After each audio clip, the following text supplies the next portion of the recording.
ladies and gentlemen, welcome to the Bullpen.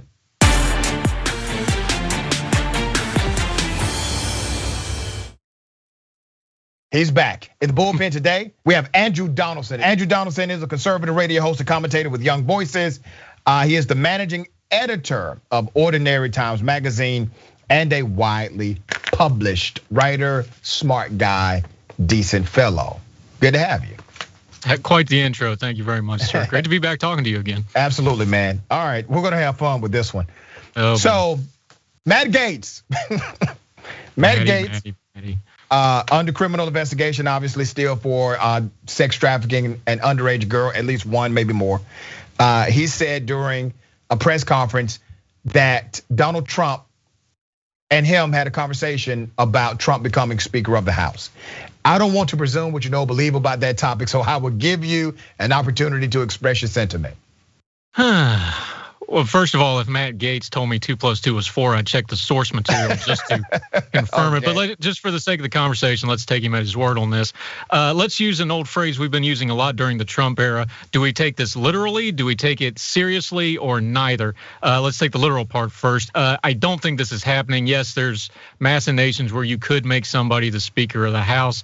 That would take a lot of votes. That would take a lot of people who have spent their whole lives trying to become Speaker of the House, taking a sidestep to that. And I don't think Donald Trump really wants to do that job and that work anyway, because he clearly has a plan for 2024, if not running for office himself, which a lot of people think he does. He's certainly building a fundraising mechanism that being Speaker of the House would get in the way of. So let's just say that's not going to be literal.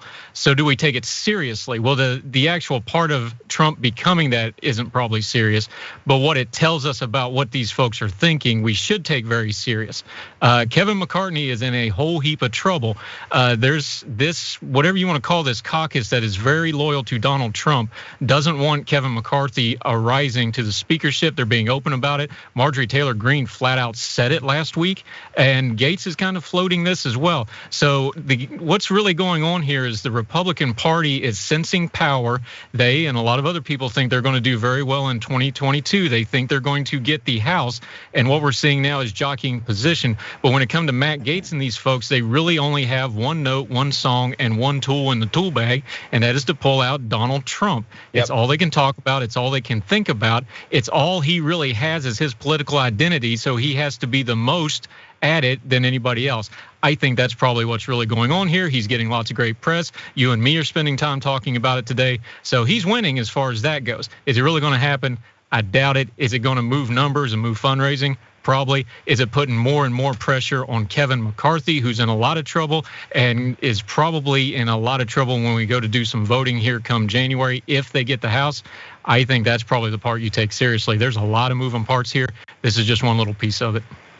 Yeah, and so I do get tagged a lot about this topic, and people ask the question, is it even possible? Yes, Article 1, Section 2 does not say you have to be a member of Congress.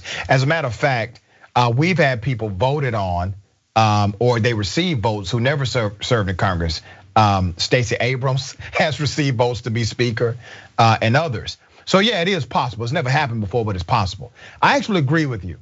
I think this gives us an idea, a glimpse into their strategy. So what is their strategy? Their strategy is to place personality over policy. That's their strategy. So here's what I believe about conservatives and the Republican Party today. I think you all have been hijacked, or conservatives at large have been hijacked with a very personality-driven agenda, to where policy debates are on the back burner to personality conflicts. So now you have these personality warriors like Matt Gaetz or Marjorie Taylor Greene or Boebert.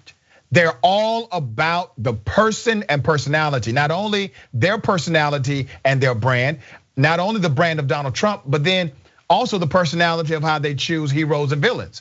So to them, Dr. Fauci is a villain, Rittenhouse is a hero. Well, all of that is in the realm of public opinion, but none of that is in the realm of actual legislative policy.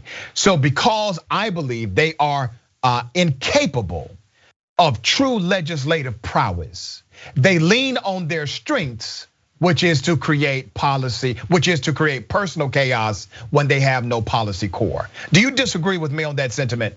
I don't, and I think the reason why that is because that's how they get power. That's how they get their fundraising base. That's how they get attention. And remember, these are not traditional politicians. These are folks that came up in this movement, in the Trump era. This is all they know how to do. They didn't start at like a local level and work their way up, that sort of thing. This is going to be interesting to watch from the Republican Party. You're seeing some movement away from this. For example, Dan Crenshaw, the representative from Texas, he came out and fired some bombs at the Freedom Caucus and some of these same folks again, because he's a smart guy. He sees that there's a power situation coming up. He understands if the Republicans take power, now this paradigm is going to be shifted, and they're not just throwing bombs at the people in charge. They're going to be in charge. They're going to be the ones responsible for all this stuff, and they know that there's a limited amount that this is going to play when you're in charge and you're in the chair, because in 2 years you're going to have this election all over again, and if you mess it up, the voters are going to punish you for it. So the smart ones are knowing that. And we don't want to broad brush everybody like that, but the people like Gaetz, like Marjorie Taylor Greene, like Representative Boebert, they are so one note on all this stuff. They're just the example to use of this is not going to do any, this is all they're going to do. They've got nothing else besides this. Any policy they come up with is going to be based on this. And that's why even people who were with Donald Trump, they're going to at some point have to take a step aside from these folks, because they're going to have to be in charge and run the Congress. If you really let Matt Gaetz do what he says, where he's in charge, and the other people he named, like Gosser, who's really, really questionable, let's just be nice about it, and Marjorie Taylor Greene, if they were really in charge, which are not going to let them be, by the way, you would have a bloodbath electorally 2 years after that. They know this, so watch very carefully. You're starting to see some seams. You'll see some more seams, and if they actually come into power and they have a speaker election, I think this really could be quite an ugly fight. Now, man, let me say something, brother. And I think you're making a mistake that you all made years ago. When you say that these people would never be in power, it would never happen, they would never allow it. You all were saying the same thing about Donald Trump when about 20 damn Republicans were running. And listen, let's be fair, all right? I'm gonna be very fair to you. You all had some good damn Republicans running for president. You all did. I mean, some quality statesmen, contrary to my political belief and my ideology, but they believed in something. And they would have never treated the institution of the presidency like Donald Trump did, all right? So I want you to be careful about that language. I am really, really interested to know your answer on this. I have a theory about both Gaetz and Marjorie Taylor Greene. Many people know they have traveled around the country. They're doing fundraisers. They're peas in a pod, you know. But I think Matt Gaetz is playing a game. I think he's gaming everybody. I think he has shifted his politics to be a distraction to his personal issues and his inability to truly engage in policy. But I think Marjorie Taylor Greene, man, I think she's a true believer, brother. I think Marjorie Taylor Greene really believes this foolishness. What are your thoughts? I don't want to read minds because I'm not a mind reader. All I have is the evidence of their actions to judge them on. Marjorie Taylor Greene strikes me as somebody who we all know somebody like that. She's had money. She's had money, and I'm just going to be blunt here. She's had money that came from her family connections. It's not money that she went out and earned. She's had a sort of, and I know this word gets abused and people roll their eyes, but I think it applies here. She's had a privilege in her lifespan that has narrowed her worldview down to just her. So true believer, I think it's just stuff that kind of interlocks into the way she sees the world anyway. It's all about her, and that just kind of all fits together like a glove. Gaetz is a really interesting case. Remember, he's a third generation politician. Right. His father and his grandfather were very powerful figures in the state of Florida. He knows how the political game is played. So for him, it's a little harder for me to judge, and I do not care for the man at all. So understand why I'm saying it this way. I'm just analyzing here. There's got to be a measure. He knows how this game's played. He comes from a long line of politicians. He's not a dumb individual. How much of it is true believer and how much of it is branding, I don't know, but it's so combined now. I don't know that it really matters that much because he just wants to be the standard bearer. He calls himself Firebrand proudly. That's probably an appropriate term for him. Does it really matter where the one stops and the other starts because he's playing this role all the time? He's living the gimmick, we would call it, if you were doing pro wrestling. I don't know how much it matters that he doesn't, but yeah, he knows the game, he's playing the game, but he is the game right now, so we should judge him accordingly, and I think that's the fair way to address him. You know, you have a lot of common sense, and you are okay with it. There are people that have common sense in your party, in your conservative sphere, they don't want to use it. They don't want to show people they have common sense. So they play along. They play along with the big lie. They play along with the Marjorie Taylor Greens of the world and the Trump supporting rhetoric. But I want to present this to you, man. Sure. Because what are you all going to do right now? Now, and I mean this seriously. Trump only has a hold of about 30% of your base. Like all statistical data says, 28, 32, the highest I saw was 34. Like that's never going to let go 100% Donald Trump.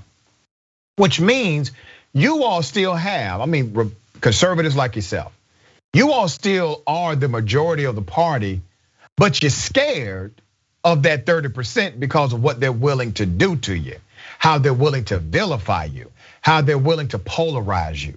What are y'all gonna do?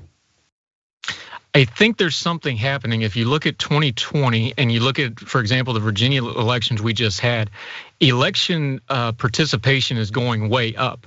So I think that percentage is going to move around, and I think you're going to have some more burnout with Donald Trump. So some of this may be an attrition type of an issue.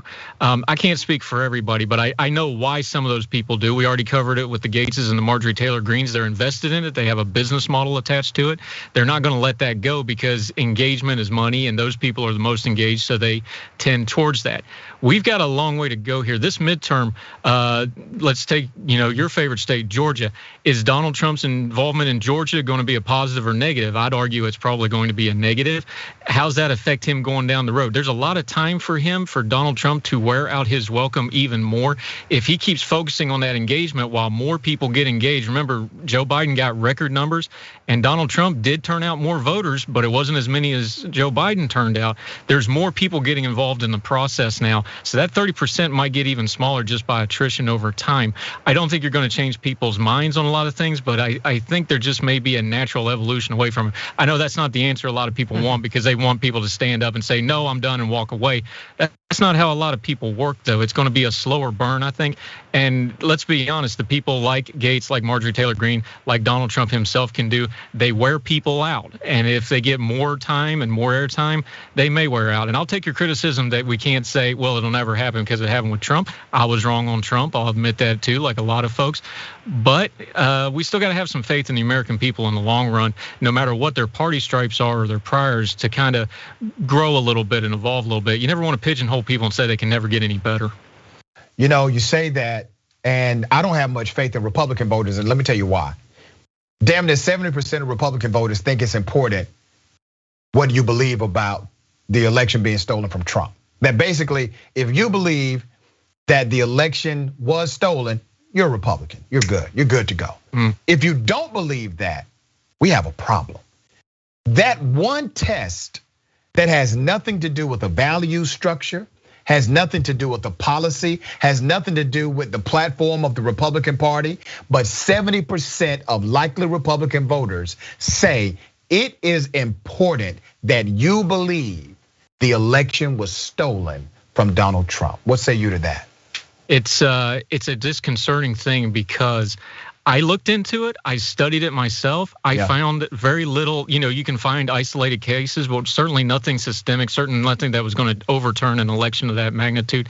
It's just not true. If it was true, I would be saying so because I don't really worry about the right. I worry about getting it right.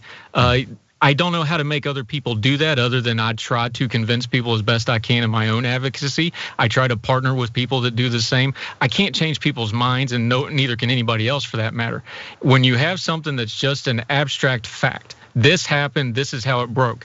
And when you obviously are going a different way with it, then it's something other than the fact is why you are doing it. Is it an identity thing? Is it a marker thing? Is it, it's almost like a chant at a ball game, really. It's just you're joining in with the crowd sort of thing. I don't know why the individual people do that, but that's the problem with it. You have to at some point just have some personal accountability. Didn't used to be a dirty word in conservative circles. I still try to adhere to it as best I can. Personal accountability for me is I look at it, if it's right or wrong, I say whether it's right or wrong, and then I adjust course accordingly.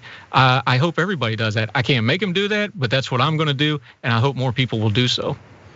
There was a time, brother, where we would debate good faith right? Like you and I are doing, we're having a conversation. Sometimes we'll agree, sometimes we disagree.